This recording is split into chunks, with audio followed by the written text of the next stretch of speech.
No bombs, no bullets. This is an invisible war. And they've developed ways to manipulate all of us. And this is all infiltration, subversion to control the narrative. To shape your opponent's perceptions of you. Our God-given rights are being silently eroded, yet we are completely unaware.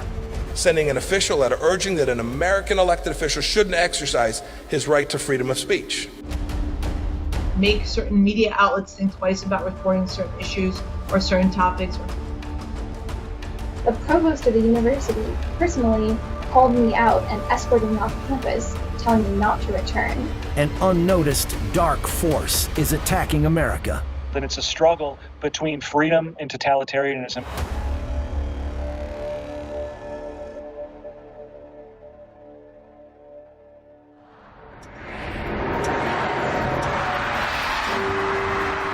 The New Year's crystal ball descends at Times Square on January 1st, 2020.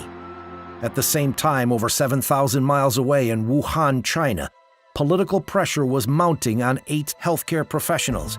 Local police found these doctors one after another around New Year's Day and accused them of spreading rumors and seriously disrupting social order.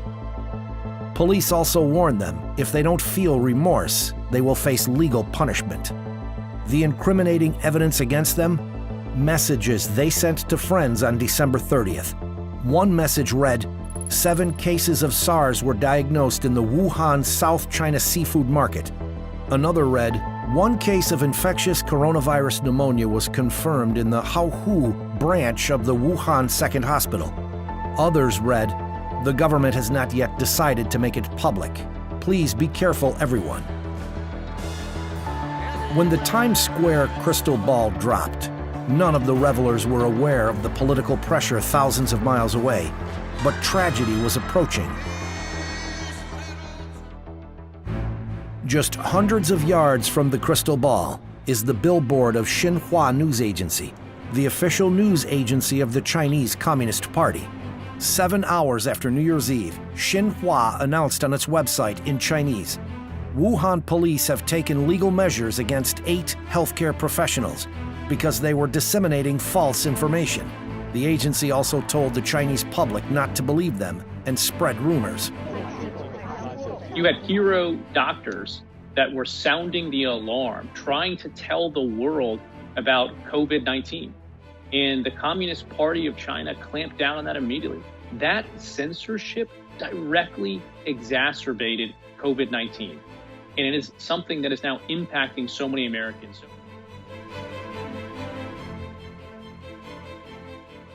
Xinhua is China's official news agency, directly controlled by the State Council of the CCP. Cai Mingjiao is the president of Xinhua. He previously served as the deputy director of the CCP's propaganda department, where he ruled the media with an iron fist, firing writers who dared to tell the truth, with a tight grip over the media and political loyalty to the party. Some call him the news killer. In July 2011, Xinhua signed a long-term lease for a prominent advertising space in Times Square. The fee for the giant screen is estimated at $300,000 to $400,000 per month. Don't buy! China live! Free speech! On its first day of broadcast, a Tibetan group staged a protest, saying the CCP's censorship agency is not welcome in New York City. Don't buy! China live! Free speech! Free Tibet! Don't buy! It's the official source of information that's very tightly controlled editorially by the Chinese government and Communist Party in terms of what they're able to publish, to the extent that they basically use it as a way to channel the official version of events within China. The CCP calls this billboard the China screen as a symbol of the regime's Da Wai Shun, or Grand External Propaganda Campaign. That multi-billion-dollar media expansion plan was Beijing's response to a setback for the CCP. During the 2008 Beijing Olympics, the CCP was eager to enhance its international image by showing the world how China can host the perfect games. Behind the scenes, the CCP was increasingly abusing human rights and silencing dissent. After nearly 2 weeks of violent demonstration, Politicians and human rights groups from around the world called for a boycott of the Olympics in Beijing. Embarrassed CCP officials believed this happened because its own message was not being heard enough outside of China, so it needed a bigger voice.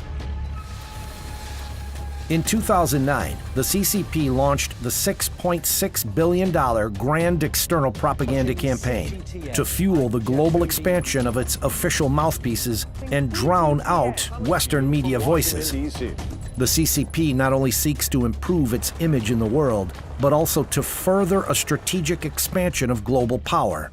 As the international financial crisis began in 2008, it seemed at that time that many countries in the world were seeking help from China and regarded China as the engine out of the crisis.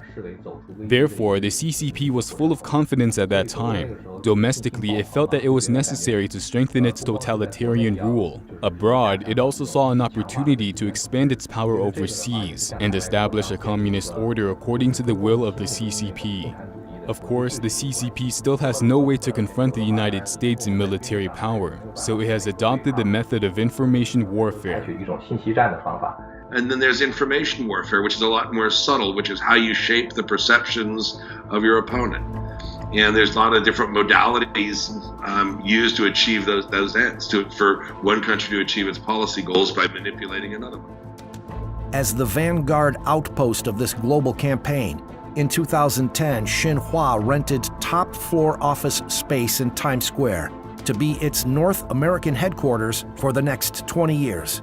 The next year, it rented the highly visible advertising screen and started playing propaganda videos. Another Chinese state mouthpiece media, China Daily, entered Americans' lives in an even more insidious way. China Daily, for example, the CCP controlled a state-sponsored newspaper from China, is dropped on my doorstep as a member of Congress in my House office building. That's just skimming the surface of how powerful and how advanced the Chinese propaganda machine really is.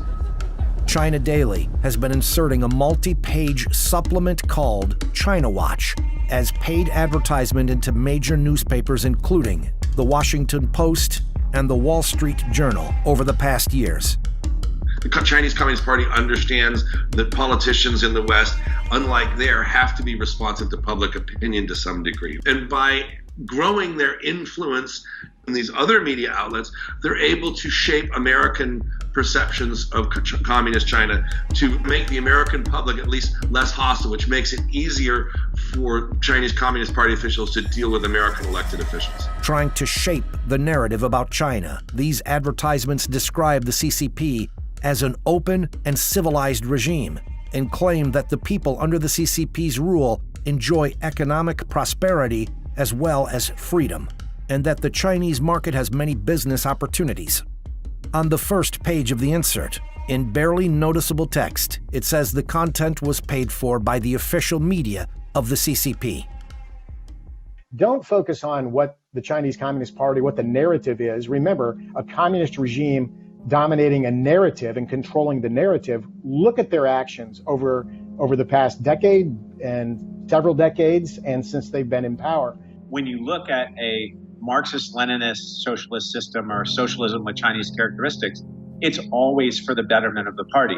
They will trample human rights, basic rights of individuals in order to get to that goal, and they make no mistake about that.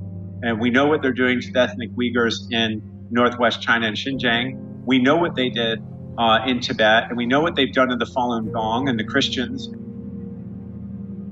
The China Daily, sponsored by the CCP's propaganda department, was made to register as a foreign agent with the Department of Justice in 1983. New documents filed with the U.S. Department of Justice on June 1st show that over a 3-year period, starting November 2016, China Daily paid over $4.6 million to the Washington Post and nearly 6 million to the Wall Street Journal. It is quite difficult for many newspapers to survive in the digital age. The Chinese Communist Party can publish a lot of information on these newspapers with such a large sum of money. People in many countries have not directly suffered from the rule of the Communist Party. They don't know how evil the CCP is. Therefore, Westerners are more likely to accept the stories told by the CCP before they are actually heard. So, Nazi Germany with Joseph Goebbels. Information warfare has been with us for a long time. Now the media environment has changed. How people absorb and consume information, how rapidly, how it's disseminated is very different from earlier 20th century methods. But the goal is the same, and that is to shape your opponent's perceptions of you, to undermine their will to confront you. Free press in the United States has helped the world understand the true nature of the CCP in the past. In 1989, when the CCP army blood-washed the Tiananmen Square democracy movement, Western reporters risked their lives and captured images of the Chinese people's fight against tyranny. In 1997, American media exposed the state-sponsored sale of human organs from executed prisoners for medical transplantation. With the free flow of information, the CCP's propaganda machine wouldn't be able to compete even if it ran at full capacity. For that reason, the CCP prepared another tool for its grand external propaganda campaign: foreign censorship. The Chinese government and Chinese officials inside China trying to obstruct foreign correspondents from covering certain stories, intimidating sources. And so it does make it harder for them to report information on various aspects of what's happening in China that the Chinese government doesn't like. In 2012, after publishing investigative stories exposing CCP officials' massive wealth, both the New York Times and Bloomberg had their websites blocked in China, and reporters' visas were denied. 1 year later, Bloomberg reportedly killed another investigative report about the financial ties of a top CCP official. In 2018, the CCP arrested the relatives of at least 5 reporters after these Radio Free Asia journalists covered the human rights violations in Xinjiang. In 2019, the CCP threatened data company Refinitiv, a partner of Reuters news agency, with having its service in China suspended if Refinitiv didn't remove stories related to the Tiananmen Square massacre. Refinitiv eventually complied. In addition, the CCP has expelled at least 19 foreign journalists in the past 12 months, and about 82% of foreign journalists say they've experienced interference, harassment, or violence while reporting in China in the past year. The CCP has even extended this interference overseas. Chinese diplomats are regularly trying to interfere with the media space in the United States, especially Chinese language media, but not only. So it involves intimidating reporters, calling up executives to complain about particular stories, intimidating advertisers who try to run ads from the local Chinese community. I think if the purpose is to try to encourage censorship or make certain media outlets think twice about reporting certain issues or certain topics, or make advertisers think twice about advertising in particular news outlets, then yeah, I would say that that's been effective in some cases. But they don't have the freedom to silence those who disagree with them, or to present the Chinese Communist Party line as the only correct perspective. The censorship of speech is far-reaching, and at some point can be deadly. When SARS broke out in China in 2003, the Wall Street Journal and Time magazine reported on Chinese doctor Jiang Yanyong, who exposed the CCP's official cover-up of the epidemic. The reports attracted global attention, and experts from the World Health Organization soon went to China to investigate and confirmed the CCP's cover-up, thus preventing the epidemic from spreading further. 17 years later, the CCP's censorship machine has matured. At the beginning of the virus outbreak, the CCP ordered Chinese doctors not to accept interviews from any media, and the WHO took CCP information at face value, then based recommendations on it, leading to the global spread of the epidemic.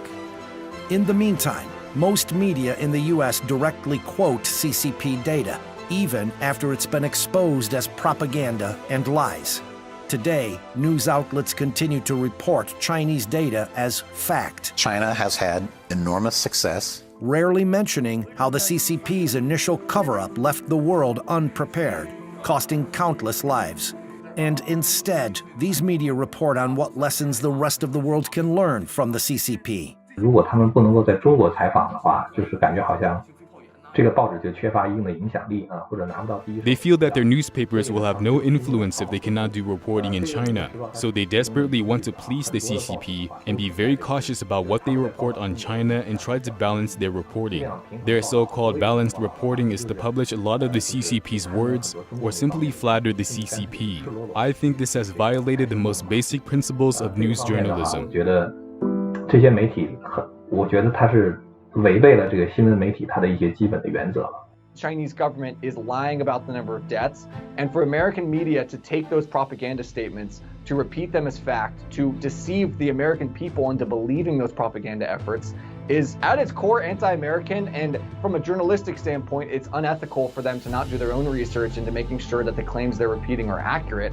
And sadly, if you're asking what college students think and what young people, the next generation think, many of them simply are ignorant to the fact that this information is not truthful, it's a lie. And so shame on the media for repeating these accusations, because you've got an entire generation of Americans coming up.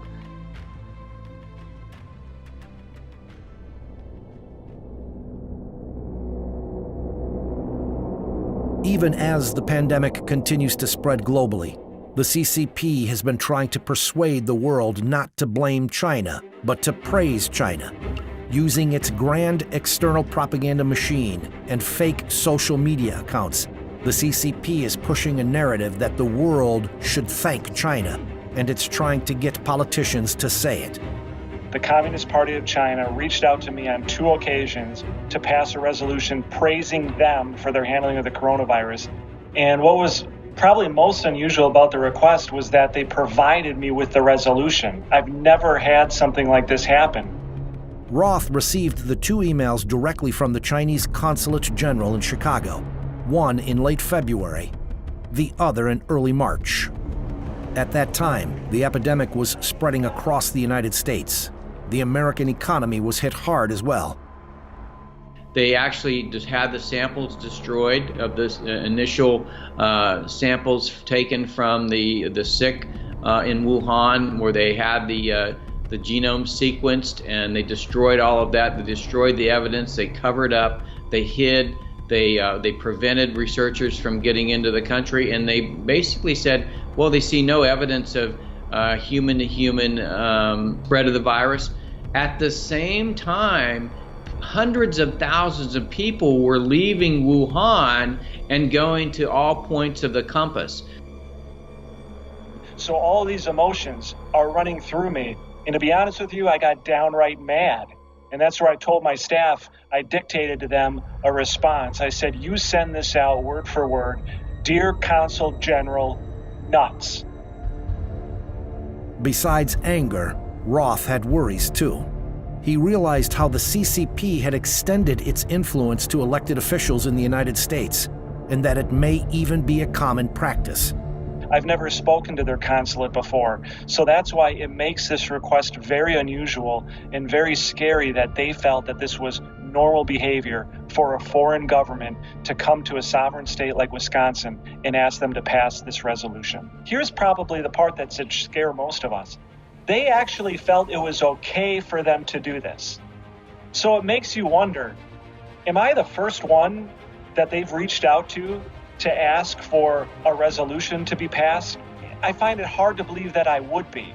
The New York State Senate passed a controversial resolution on June 18, 2019, designating October 1st as the China Day.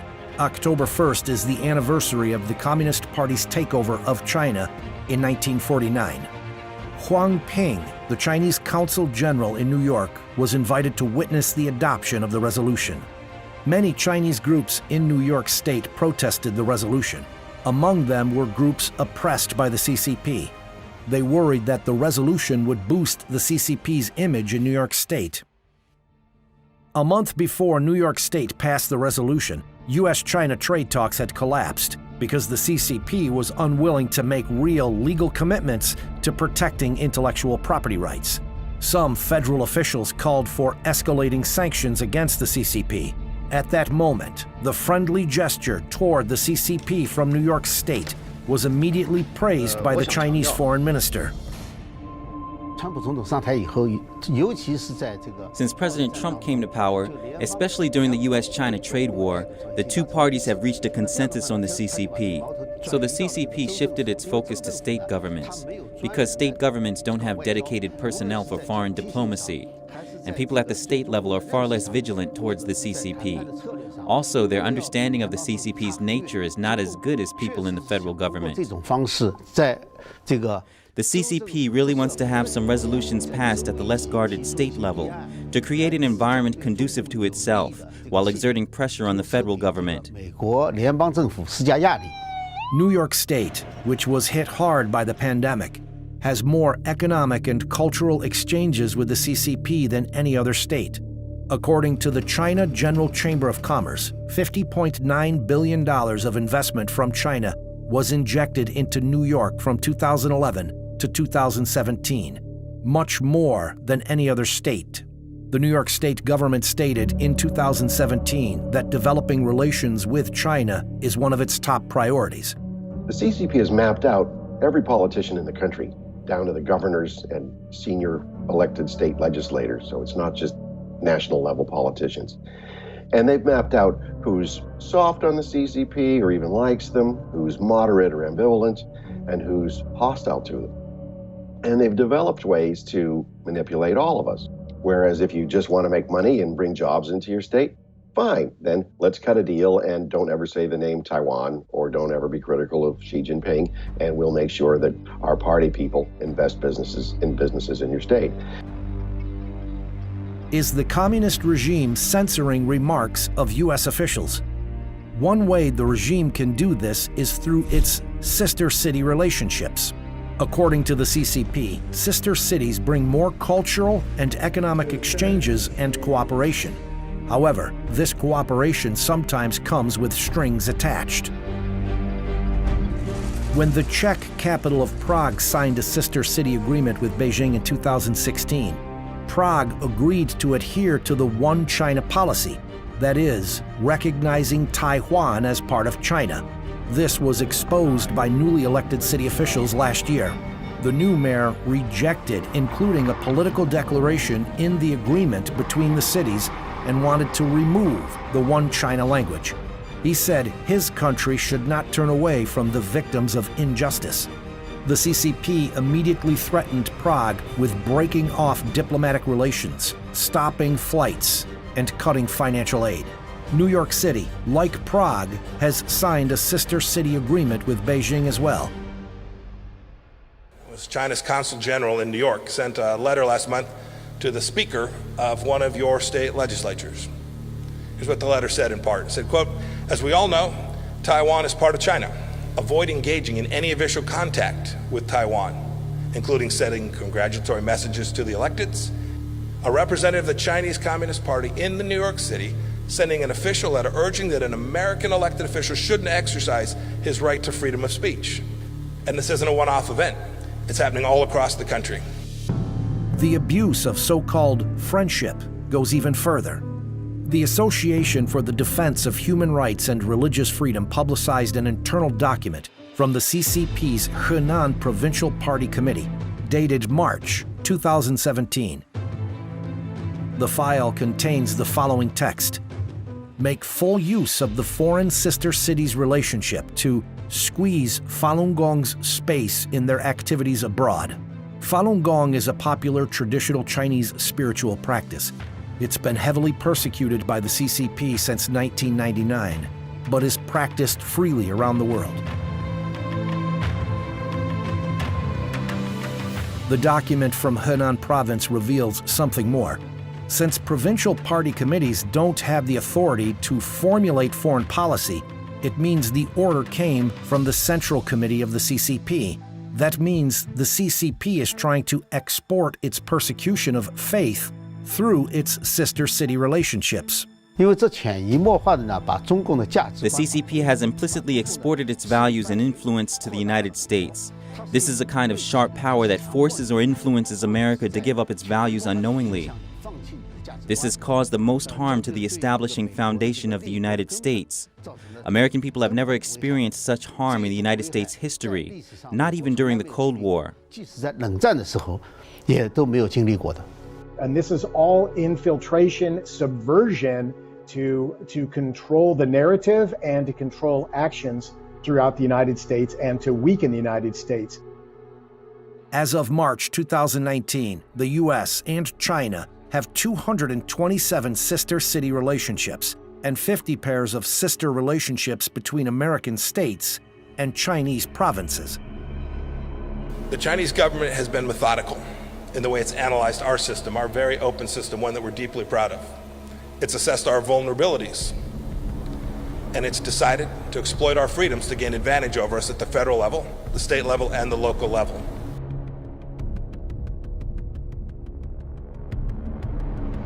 Another Trojan horse entered the United States under the banner of cultural exchanges in 2004.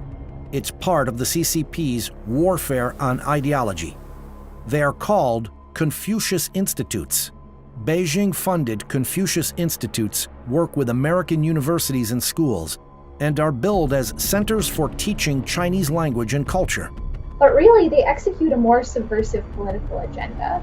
They feed the Chinese Communist Party line on everything from... I did case studies at 12 Confucius Institutes in the United States, and when I talked to the Chinese director of one Confucius Institute at New Jersey City University, I asked her, what would you say if a student asked you, what is Tiananmen Square, what happened there? Her answer was that she would show a picture and point out the beautiful architecture. That's the most important thing about Tiananmen Square, the architecture. We know that there is a major historical event that happened there that students need to learn about, but you won't learn about that at a Confucius Institute. The CCP has opened 541 Confucius Institutes in over 100 countries around the world. About 15% of them are in the United States, the largest number in any one country. In the United States alone, the Chinese Communist Party has invested at least $158 million in Confucius Institutes, including startup and operating costs, teacher salaries, and teaching materials. The money comes from Hanban, the supervising body of the Confucius Institute, which is under the Ministry of Education of the CCP. The Chinese government reserves to itself the right to veto any course, materials, or programs. So think of this as a foreign government telling a college or university what it can or cannot teach on its own campus. Rochelle Peterson, policy director of the National Association of Scholars, visited 12 Confucius Institutes in the United States to conduct a case study. But none of the American universities were willing to show her their contract with Hanban. After she filed Freedom of Information Act requests, she got 8 contracts and understood why the CCP wanted to keep them secret. The contract terms include Chinese employees of Confucius Institutes, even in the United States, must obey the laws of the Chinese Communist Party. Hanban has the right to evaluate the performance of Confucius Institute teachers in the United States. American universities and employees must not tarnish the reputation of the Confucius Institute. Otherwise, all cooperation and funding will be terminated. The purpose is to signal to colleges and universities what kind of behavior is desired by the Chinese government and what kind of behavior is necessary to maintain the financial benefits of having a close relationship with China. With the Confucius Institute as the outpost, the CCP has provided various grants to American universities that host Confucius Institutes, sent thousands of Chinese students who pay full tuition, and invited American university administrators to travel to China for free. When I spoke to American college professors who were at universities with Confucius Institutes, they felt that pressure coming down on them from their deans and from their provosts. They feel that pressure to watch what they say, both because the Chinese government is listening, but also because their university is listening. and their university wants to maintain that flow of money coming from China. In addition, Hanban's hiring practices have been found to include provisions that discriminate against certain faiths. This is completely contrary to American law and values. The Chinese Communist Party has wiped out the traditional Chinese culture in mainland China. Instead, it has replaced the traditional culture with the Communist Party's culture. So the cultural exchange is actually exporting the Communist Party's culture to the world. The CCP culture is contrary not only to American values, but also to the universal values of the world. If this cultural exchange is accepted unwittingly, it is actually helping the CCP undermine American values. At present, of the more than 80 Confucius Institutes in the United States, a total of 12, or nearly 15%, are in New York State, far exceeding any other state. When I went to Alfred University, having actually secured permission in advance to go to the university and visit the Confucius Institute, I found that when I actually arrived on campus and tried to sit in on a class, the provost of the university personally called me out and escorted me off campus. I felt deeply alarmed that basically the Confucius Institute had set up a little piece of the Chinese government right on campus.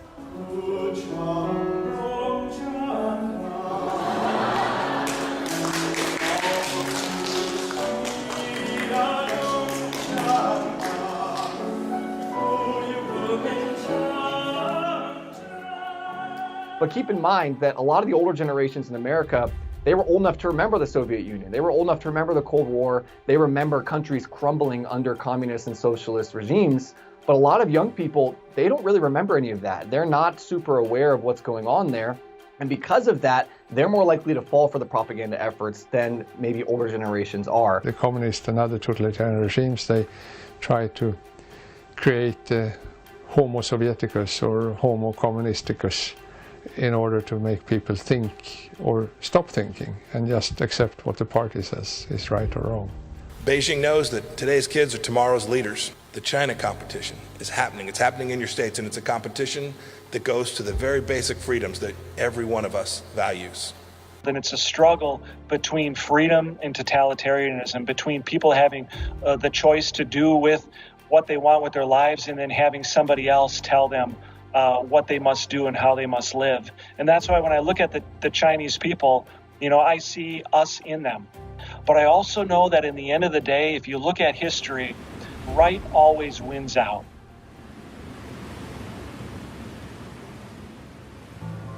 The Declaration of Independence says, "We hold these truths to be self-evident, that all men are created equal, and they are endowed by their Creator with certain unalienable rights, that among these are life, liberty, and the pursuit of happiness." Now, these rights bestowed to us by the Creator are being silently eroded. It's a confrontation between communism and universal values, between authoritarian totalitarianism and freedom and democracy, between atheistic materialism and God-given rights. The war of ideology is being waged on our everyday lives. Censorship and propaganda have silently broken through the line of defense of truth, and the invisible enemy, the CCP virus, has marched in without resistance. Now, we find ourselves at a crossroads, and we must decide: continue sleeping in darkness, or wake up and follow our consciences and defend our God-given rights.